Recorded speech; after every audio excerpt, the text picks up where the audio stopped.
Welcome to the 15th annual special Huge Pop Bedtime Stories Christmas special. Tonight's bedtime story is called Secretly Santa's. That bad title is a tribute to the bad name of a bad bookstore. Also, if you don't know how a Secret Santa gift exchange works, it's not crucial to understanding this story, but you might want to look it up. Let's begin. Santa tried not to adjust the fit of her lifelike mask. She wanted to look like someone who was not wearing a mask, and people who are not wearing masks do not use their hands to adjust the fits of their faces. Why was she wearing a lifelike mask? Because secrecy was of the utmost importance. Why was secrecy so important? It was right there in the name, Secret Santa. The practice derived all of its power from the secrecy. The less secrecy, the less potent the ritual, the less satisfying for everyone involved. Santa had come to the Multi-Oak Homemade Christmas Gifts and Christmas Crafts Expo on Friday afternoon to avoid the heavier weekend crowds. The MHCG&CC Expo was held annually in a long barn-shaped hall used for nothing, as far as Santa knew, except various seasonally themed homemade gifts and crafts expos. Santa was here because she needed a gift for Hogan, and she needed him to be surprised, yet pleased at both the gift itself and the revelation that she was his Santa. The card Santa had drawn with Hogan's name on it was also supposed to include a short list of his interests and tastes, but he had written only one unhelpful two-word phrase, unique things. Where would Santa find something unique for Hogan that also fell within the office's strict $20 to $30 price limit? Well, she hoped that the Multi-Oak Homemade Christmas Gifts and Christmas Crafts Expo was the answer. If it wasn't, then that would mean she had spent all morning struggling with the fit of the lifelike mask component of her disguise for nothing. The rest of Santa's disguise was entirely made up of clothes she'd never worn before, including her underwear. She'd ordered the clothes online so no one would see her ordering them. She had purchased only used clothes so as to ensure that no one's attention would be drawn by excessive newness.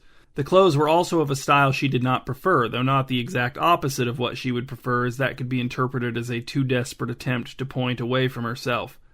Santa hadn't had a lot of choices when it came to the lifelike mask because her skin tone had proven difficult to match, but she'd gone with a woman's face at least to make performing a false voice a little easier. As Santa wandered from booth to booth, she tried to appear as if she was not gauging the extent to which people nearby accepted her disguise as genuine while doing exactly that. Most people didn't seem to notice her. That was good. Those who did seem to notice her did not take undue interest, peer with suspicion, arch quizzical eyebrows, or perform double takes. That was better. One would think Christmas music would be playing in the event hall, but no. The dominant sound was the mingled voices of crafty shoppers, the Christmassy sweatshirts of whom seemed to mostly be also homemade. Santa wanted to scratch her cheek, her chin, her other cheek, any or all of the above, but she would have needed to gouge through sturdy latex to have any success, and then where would her secrecy be? Gone. She resolved for the dozenth time to focus on her task. What good would all this secrecy have been if she settled for a bad Secret Santa gift in an effort to get home and out of her disguise and into her cold-weather pajamas and into book 7 of a 12-book sci-fi series as soon as possible? A waste of discomfort. The event hall was organized into 2 long aisles. Along each wall was a row of booths facing in, and 2 parallel rows of booths running down the middle of the hall faced out. These booths were really just folding tables displaying Christmas gifts and Christmas crafts, some in great teetering piles, some in arrangements demonstrating care. Behind these tables sat solitary women, pairs of women, man and woman teams, solitary men, and pairs of men. The items for sale were of a type. They were festive, rustic, clever, cute, and cutesy. They were flimsy and flawed, they were sturdy and stout, but not in contradictory ways. They were in many cases not very unique, but some of them were unique, and these were the items Santa sought. "What's this?" asked Santa, handling an object. She stood before a booth 2/3 of the way down its row, one of the against-the-wall booths. The tiny woman seated behind the table in a black canvas camping chair said, "It's a candlestick holder." She seemed miffed at the way Santa held the item, though it didn't seem fragile. "A candlestick holder?" asked Santa. Inside of her lifelike mask, her face displayed confusion, but her lifelike mask displayed only placidity, she assumed.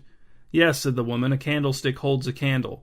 The candlestick holder holds the candlestick, and this is a Christmas candlestick holder, as you can see." "Yes," said Santa, noting the red and white candy cane striping that adorned the candlestick holder. "Well, it certainly is unique." "I'm the only person in the world who makes them," said the woman. "I've checked." "And how much does this cost?" $38, said the woman, and it comes with a carrying case. She pointed at a velvety purple box on the table. I'm sorry, said Santa, that's more than I'm willing to spend.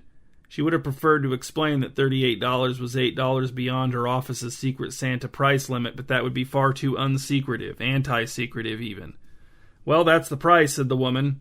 Her tininess seemed to give her confidence the way bigness gave confidence to some kinds of others. But I have different things here that cost less, this candlestick holder carrying case tote bag, for example. She held up a tote bag with a photograph of the candlestick holder carrying case screen printed on the side. She rotated the bag to show that the same image was also printed on the other side. This is $13, and it comes with a candlestick holder carrying case tote bag pin, which is this pin with a picture of the candlestick holder carrying case tote bag on it. I'm sorry again, said Santa, but that's less than I'm willing to spend. The tiny woman's eyes narrowed, first one and then the other. You seem to have a very specific price range you're trying to operate within. Almost as if... Santa felt sweat break out all over her face inside of her lifelike mask. She scurried away without another word, down the aisle and around the corner, away from the tiny woman's probing gaze. Seeking refuge, Santa spotted a booth manned by a man standing with his arms crossed behind his back, smiling serenely as he waited for anyone to ask him about the Christmas-colored ropes of varying thicknesses that lay coiled on his table. Ah, said Santa as she approached, Christmas-colored ropes? Sure, yep, said the man in a reedy voice. I just call them holiday ropes. But you're on the right track. I could just as easily call them Christmas-colored ropes if I wanted, I'll stick with holiday ropes. Santa glanced over her shoulder, paranoid that the tiny candlestick holder maker might pursue her. Can I, handle the holiday ropes? Sure, said the man, go right ahead. And you can call them Christmas-colored ropes if you want to. I'm just saying I'm not going to start calling them that. Santa picked up a loop of sparkly silver rope with gold threaded through it. She said, it feels nice. These are pretty unique, aren't they? I mean, you don't see many holiday ropes around. The man brought his right hand around from behind his back and up to his face so he could scratch his chin with his pinky, a black bruise showing through the fingernail. You know, he said in a way that made it clear he was not answering Santa's question, I've been seeing customers my entire adult life. I mean, I saw them before I was an adult, but I've been truly seeing them my entire adult life. I've seen how different customers carry themselves, how they talk, how they move, their idiosyncrasies, but I've never seen a customer like you before. By your appearance, I expected you to behave one way. Knew you would behave one way, but then the way you picked up that rope, the way you felt it, what you said about it, no. Something is wrong. Something is off. You don't add up, ma'am. Can you explain why? Santa fled toward the exit at the other end of the hall. The pressure at the expo was building. She felt her cover could be blown at any moment. Leaving empty-handed was a bad outcome, but exposure would be worse. What if someone were to forcibly unmask her? It was impossible to know who here might know Hogan, who might tell him about the woman at the expo revealed to be wearing a lifelike mask, who might then describe Santa post-unmasking in a way Hogan might recognize, who might remember that she was looking at unique items, commenting on the uniqueness of items, which would bring Hogan's Secret Santa gift specifications to his mind, thereby giving him everything he would need to piece together the identity of his Secret Santa. But just as she was about to walk out the door and into the unpredicted snow flurrying onto the half-full parking lot, the booth closest to the door caught Santa's attention. The young woman behind the table looked, to Santa's eye, naive, gullible, safe.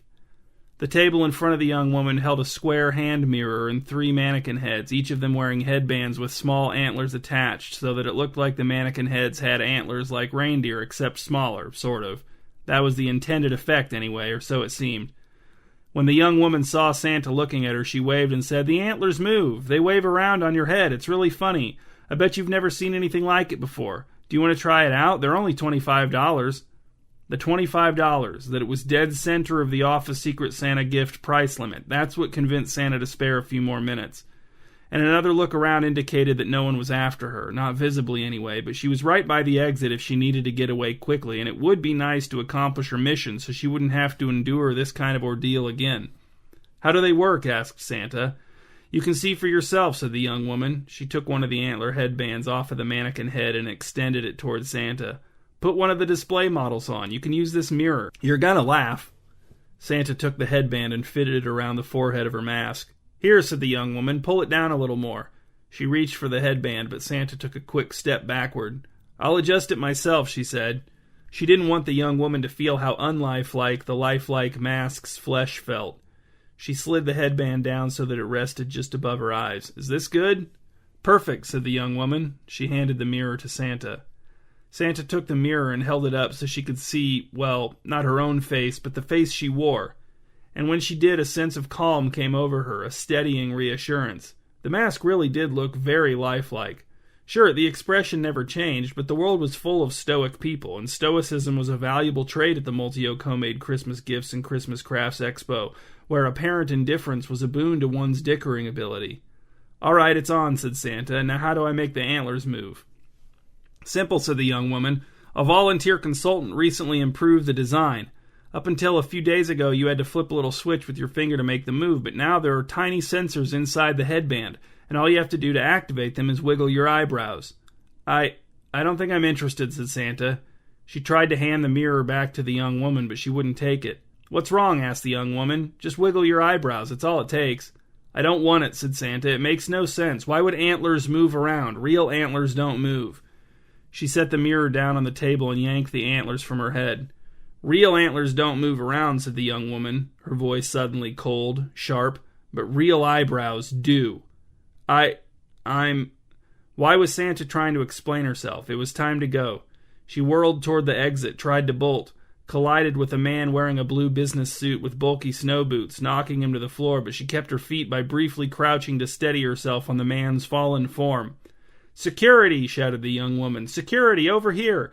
This person is wearing a mask. She's trying to trick people." Staring up at the event hall ceiling, Santa took stock of what had just happened. An expressionless woman had run him over, then run away. With that settled, he sat up. A few middle-aged women had gathered to watch him, their hands hovering near their gawping, circle-shaped mouths, but they seemed only startled, not concerned. Beyond them, 2 security guards stood at the open event hall doors and looked out into the parking lot.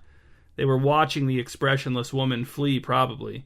They were also letting warm air escape, letting cold air inside. Santa was again glad of his own lack of self-consciousness regarding his incongruous choice of footwear. Though his boots did not visually complement his suit, they did keep his feet warm, which was no mean task. His feet were difficult to keep warm. They had circulation problems. Santa's doctor said it wasn't a circulation issue, but Santa disagreed. He could feel his blood not circulating to his feet enough. He could tell his blood didn't often make it down there. Since no one offered him a hand, Santa stood under his own power, reflexively smoothing his pants and suit jacket. The run-in with the expressionless woman had brought a sour note to the end of his otherwise successful scouting trip to the Multi-Oak Homemade Christmas Gifts and Christmas Crafts Expo.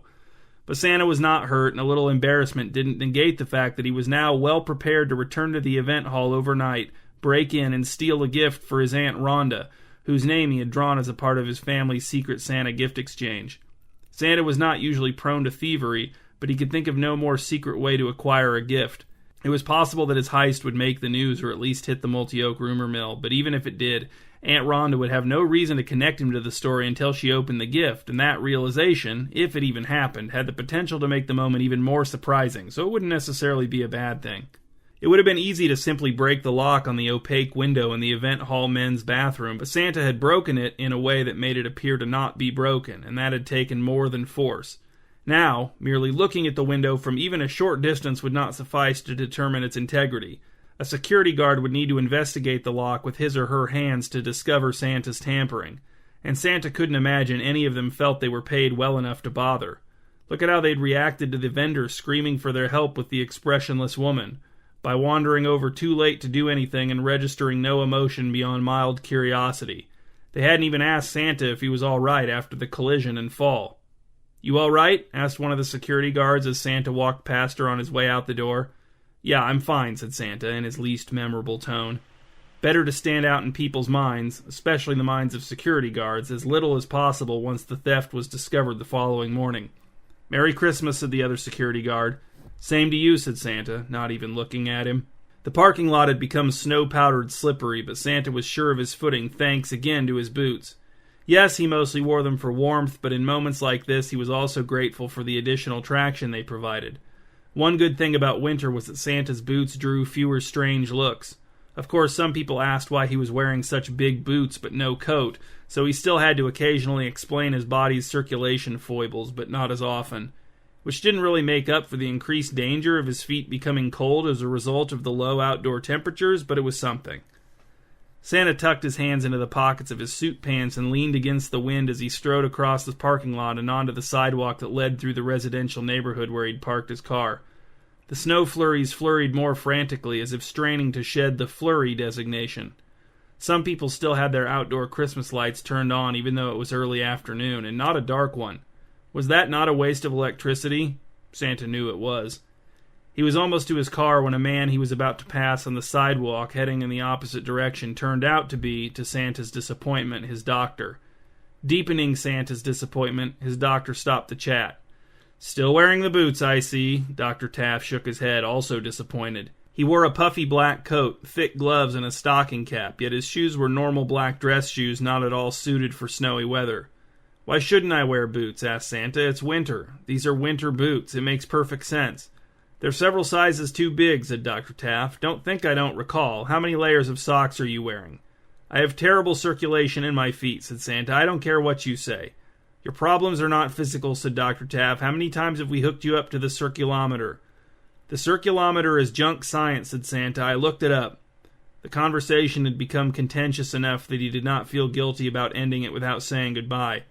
As he drove away, he looked in the rearview mirror just in time to see Dr. Taft slip and fall on the sidewalk, saved from injury, probably, by his coat's bulk. Santa spent the rest of the day warming his feet in a bubbling foot bath and watching a marathon of the Jolly Old St. Nick series of Christmas movies. The first movie was called Jolly, the second movie was called Old, the third movie was called Saint, and the fourth movie was called Nick. It was a very uneven series. Jolly and Saint were good, Old and Nick stank. Shortly after 11 p.m., Santa put on several fresh layers of thick socks, put his boots back on, got back in his car, and returned to the neighborhood where he'd parked while scouting the expo, although he parked a few streets farther away this time. During the walk to the event hall, Santa's feet almost got cold in spite of his precautions. He could feel them teetering on the very edge of coldness. And furthering his sense of earthly injustice, he now noticed that some of the houses where the Christmas lights had been left on during the day had them turned off overnight. He wanted to pound on their windows and shout that not everyone has the same bedtime, that perhaps night owls would like to enjoy their Christmas lights while it's, actually dark. By the time Santa got to the event hall, crept around to the back corner, and located the men's bathroom window, his mood was much less Jolly Saint than it was Old Nick. His spirits lifted slightly when he discovered that no one had repaired the sabotaged window lock. He used a screwdriver from his suit pocket to pry the window out enough to get his fingers behind it and pull it open. It swung upward and clicked into position, designed as it was to remain in place when fully opened. Santa had checked and double-checked this feature during his earlier scouting mission. Now Santa would climb up and through, and then pull the window closed behind him so it wouldn't attract attention in the unlikely event of passers-by. Although the window was narrow and positioned just above the level of his eyes, Santa was confident he'd make it inside without much trouble. He gripped the lower edge of the opening with both hands and jumped, his feet scrabbling against the wall as he used his arms to boost his head and shoulders inside.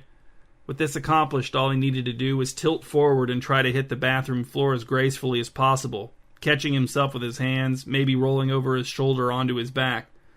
But as he attempted this maneuver, the window, in direct and flagrant violation of its design, swung closed just as his legs were sliding through.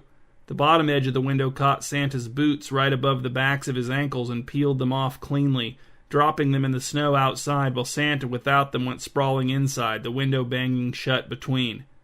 Whatever other discomforts may have resulted from the awkwardness of Santa's landing, he was aware of only the bitter, icy, deadly cold assaulting his feet. He managed one final thought before giving himself over completely to the cold. Someone had further sabotaged the window. But who? And then his faculties abandoned him, overwhelmed by the penetrating ache in each foot. Santa didn't know how long he'd been screaming in panic before the bathroom door eased open and a figure bearing a flashlight appeared. Santa could not see the figure's face, blinded as he was by the light and the pain. He was only dimly aware when the figure departed. The door closed and the light disappeared. Man in the bathroom he did not have it alarmed Santa, but having now decided that the man posed no immediate threat, and having also decided not to directly assist the man because doing so could expose him to questions from people he wanted to avoid, Santa left the event hall through the emergency exit in the back, triggering the alarm on the way out. Someone would respond to the alarm, they'd find the man in the bathroom, and they'd help him or punish him or do whatever needed doing to him. For his part, Santa would spend the rest of the night in his car brooding over the unlikely circumstances that had led to him missing out on yet another chance at decent sleep. Earlier, just before the Multi-Oak Homemade Christmas Gifts and Christmas Crafts Expo was set to close for the day, Santa had left his car in a gas station parking lot and, projecting an aura of harmless wandering, made his way down the street, into the expo, and, when no one was looking, into the back hallway where he had picked the lock of an unused office, slipped inside, relocked the door behind him, and stretched out on the industrial carpet to rest. He had known he wouldn't be able to relax enough to fall asleep until all the customers and vendors were out of the building, and he had gotten through the security guard's final checks without detection. But it felt good to lie still in a heated space while listening to the gentle sounds of collective gift and craft browsing muffled by the concrete walls. And, other than a rising hunger that the shoplifted granola bars in his coat pocket had done little to assuage, the first part of the night had gone exactly as Santa had hoped it would. The security guard who checked on the office hadn't even opened the door, just rattled the handle and moved on. But then, the commotion in the bathroom, and Santa was on the street again. The glow of the gas station sign drew him through the night, the wintriest time of any given 24 hours of winter, to his unreliable SUV, a family car, one of the smaller models. He'd purchased it from a private seller with cash a few weeks after faking his death, a tentative test run of his new identity. The Christmas gifts for his kids and wife, probably ex-wife now, were stacked behind the back seat. They represented the bulk of the cash Santa had been able to accumulate since the SUV purchase had wiped out most of what he'd saved up over the years in preparation for the execution of his plan. But wouldn't his family be surprised when they awoke on Christmas morning to a pile of presents on the porch? Those presents having appeared overnight from an unknown source? A source they would never discern since they believed he who was the actual source of the presents to be dead and gone? They would guess, and they would guess wrong. A lesser man than Santa would perhaps have been bothered at the idea of his children and the woman who had been his wife, and possibly still was, inevitably and incorrectly attributing credit to someone else, someone who was not him. But Santa was not a lesser man than himself. He was exactly the quality of man that he was, and although faking his death and abandoning his family perhaps pointed to some flaws in his character, he was delighted that he would not receive credit for the surprise Christmas gifts. That meant that the secret of his identity would be maintained even after the gifts were opened, enjoyed, worn out, tossed out, and forgotten. A secret Santa forever. Santa's secret eternal. With his freezing fingers on the handle of his car's back passenger side door, Santa's stomach groaned. He turned to look at the convenience store. One good thing about losing his spot in the event hall office, maybe the only good thing, was that he could now shoplift more granola bars. Santa crossed the parking lot to the convenience store and pushed the glass door open, activating the digital chime. The two other customers in the store perused the bottled water selection, although they didn't seem to be together. The cashier was an eerily pale man wearing a grass-green baseball cap and a sweater visibly irritating the skin around his neck. When he heard Santa come in, he looked up from a sketchbook resting on the counter in front of him, a pencil in his left hand. "Hey," said the cashier, "you're not dead." Santa went rigid, his feet rooted to the wet black mat just inside the door. "What do you mean?" "The guy who worked the shift before me," said the cashier. "He showed me the security camera footage of you stealing the snacks. And I asked if I should watch out for you, like if he thought you'd come back to steal some more since you probably thought you got away with it. But he said not to bother because you were dead." The customers had turned from the water bottle selection and were now watching Santa, united in their curiosity. "Why," asked Santa, his voice measured to the smallest increment, "did your coworker think I was dead?" "Someone came in," said the cashier. "Maybe an hour after you left. He gave Ted, that's my coworker, this flyer." He reached under the counter and pulled out a sizable, full-color image of Santa's sleeping face. Santa was disconcerted at how recent the photo appeared. Across the top of the photo, the words, "This man is," were printed in black, and then across the bottom of the photo, in much larger red print, was the word, "Deceased."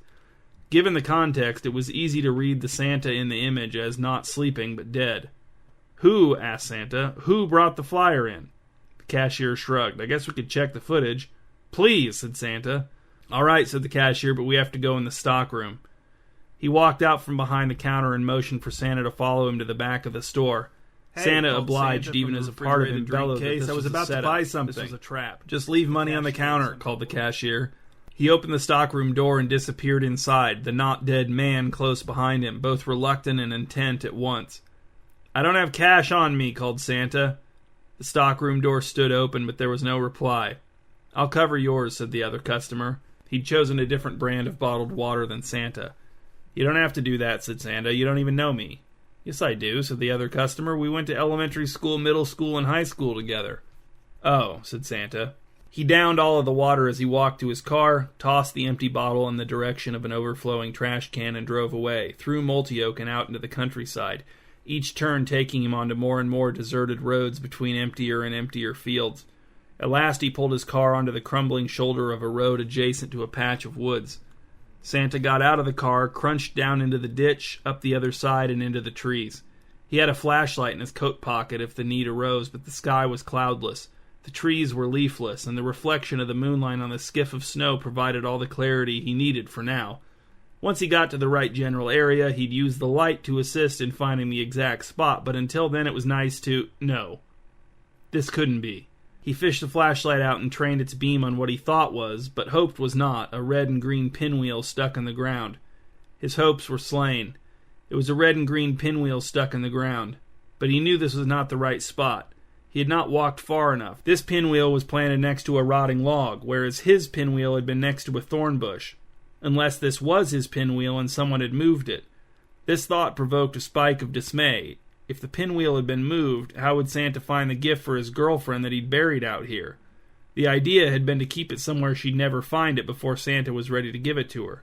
But without the pinwheel to mark the spot, Santa worried that he would not be able to find the gift, which would mean he would have to scramble to replace it in the next couple days, which would not be possible because the buried gift was a vintage board game of which he'd only ever been able to find one copy in 4 years of searching. Santa had purchased the gift months ago, but had only managed to find the time to check on its condition on a few occasions, in each instance digging it up to ensure that the airtight plastic tub, the bags, the layers of wrapping were still intact. Tonight was to be the last check before he came back on Christmas Eve to dig it up one last time, wrap it, and take it home to put under the tree once his girlfriend had gone home for the night. They had agreed that they would not exchange gifts this year, that money was tight enough for both of them, that it was unnecessary, that they would be getting enough gifts from their families. So the surprise would be huge, enlarged in all ways by the extent of Santa's secrecy. But now, with his pinwheel here by this log, Santa was beginning to panic. But no, he needed to stay calm until he was sure that the original pinwheel was not in the original spot. The odds of 2 red and green pinwheels being placed in this specific woods by 2 different people seemed very slim, but it wasn't impossible, and maybe there was a rational explanation that would occur to him once he had confirmed the gift's location and could breathe a little easier. As he turned to walk on, his foot crushed something that did not feel like a leaf or stick or woodland animal corpse. He aimed his light down and saw there a flattened red and green pinwheel. Santa's heart tilted in his chest. He hurried forward deeper into the woods, swinging the light in all directions. The pinwheels grew thicker as he went. They were on every side. They were near thorn bushes and near logs and near stumps and near skinny young trees and near aged sentinels of the forest. They distorted his sense of distance, obscured topography, changed everything. In his panic, Santa failed to notice the rags-clad figure that slipped out of a well-camouflaged lean-to and slunk off in the direction from which he'd come. "Where did they all come from?" cried Santa. Santa knew Santa. He knelt to examine the nearest pinwheel. Didn't bother her. Was it a different brand? She scampered out of the woods and through the ditch to the car, which was not locked. It took her a few moments to find the button in the glove compartment, but once she did, she pressed it and went around back of the car to climb inside the trunk. She ripped a scrap from the rags she wore as clothing and used it to jam the trunk's latching mechanism so she wouldn't be trapped inside. Then she closed the trunk lid and settled in to wait for the man to return. Santa knew Santa wasn't real, and that didn't bother her because she felt that Santa could become real. There were many great figures who had not existed before they came into existence. All of them, pretty much, depending on one's view of certain religious figures. So Santa's unreality prior to the current moment had no bearing on Santa's future reality. That was how Santa saw it. And as such, prior conceptions of Santa's characteristics needn't apply to the Santa who was to come. Characteristics such as Santa's appearance, personality, tastes, goals. Santa herself, for example, could become Santa. And why not? She already thought of herself as Santa. Of course, she kept that fact a closely guarded secret, partly on purpose and partly by virtue of living alone in a lean-to in a patch of woods that almost no one ever visited. After a while, Santa wasn't sure how long because no amount of time ever felt short or long to her, the man came back, apparently too rattled to notice the new footprints leading from the woods to his car. He got in, started it up, and drove off in a way that seemed, from Santa's perspective, agitated, maybe distraught. Santa waited until she heard more cars, until stops became more frequent. Then she cracked the trunk lid and peered out. They were certainly in town now. At the next red light, she slipped out of the trunk and darted away as the drivers of the cars behind watched in confusion. Some would assume she'd been abducted and that they'd just witnessed her escape. They would already be calling the police. Not all prior conceptions of Santa's characteristics needed to apply to the Santa who was to come, who Santa was sure would be her, but she fully intended to adhere to some of them, eating the cookies people left for her, for example. And it was already her natural inclination to say, "Ho, ho, ho," when she laughed, although she also kept that a secret, substituting a feigned he-he-ha when others might overhear. She would also be immortal. That one was a definite keeper. Standing on a corner several blocks from where she'd hopped out of the trunk, Santa waited for the red hand to appear on the crosswalk sign across the street. She always crossed on the red hand instead of the white human figure. Some people might find that to be un-Santa-like behavior, but they'd have to learn that the real Santa was quite different than the fictional Santa. They'd have to learn. And they would. But only when Santa was ready to reveal her secret. Only when her Santaness was ready to come to fruition. Which, even with maximum optimism, was probably years away. Too early and she would be rejected. The small Santa spark inside of her would not shine with enough power to overcome society's prior conceptions of Santa's characteristics. Those darned prior conceptions. But there was nothing Santa could do about them now. She just needed to bide her time until she could openly defy them. The crosswalk sign had just changed from a blinking red hand to a solid red hand, and Santa was about to step into the street when she felt a tug at her rags and a small voice said, "Excuse me," a child's voice. Santa didn't like to be touched, and that included her clothes. She didn't like kids either. She turned to confront the meddler, but before she could speak, the child, a chubby boy in a neon green snowsuit accompanied by a smooth-faced man in a long coat, said, "This year for Christmas, I want a remote-control car with headlights that really turn on and windshield wipers that really wipe the windshield and smoke that really comes out of the tailpipe, real smoke that really pollutes." Santa staggered. She reeled. "No," she shouted, "it's too soon. I'm not ready." She whirled and sprang into the street, but there were no near misses because, to her chagrin, Father Christmas she saw the $5 bill from his long coat's single pocket and handed it to the boy in the neon green snowsuit as he had promised he would. "Thanks," said the boy. "Will you take me home now?"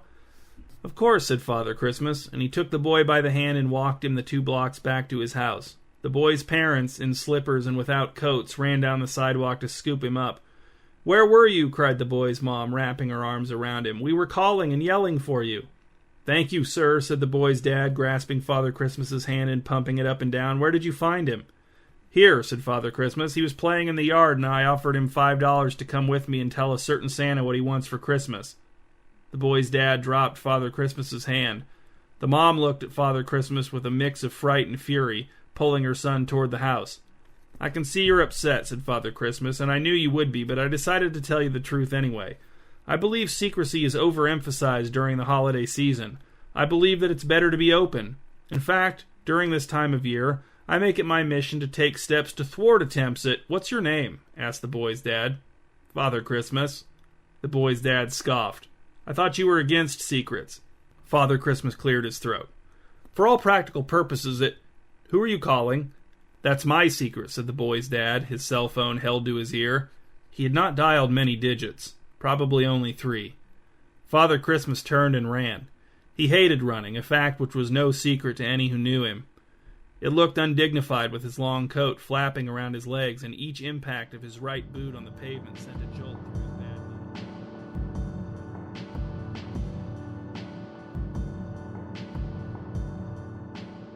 These are the discussion questions for bedtime story number 245, Secretly Santas. Number 1. Assuming your hand was not an option, with what would you hold a candlestick? Number 2. Should antlers move? How come or how come not? Number 3. To what would you attribute the fact that your feet are capable of becoming colder than the feet of others? Number 4. How much do you think you'd benefit from successfully faking your own death? Number 5. Have you ever forgotten where you buried someone's gift before digging it up, wrapping it, and giving it to them? If so, how much did you hate that? Number 6. Would you count yourself among those who would find the flouting of crosswalk laws to be un-Santa-like behavior? And number 7, would your Christmas this year have been improved or diminished by an increase in overall secrecy?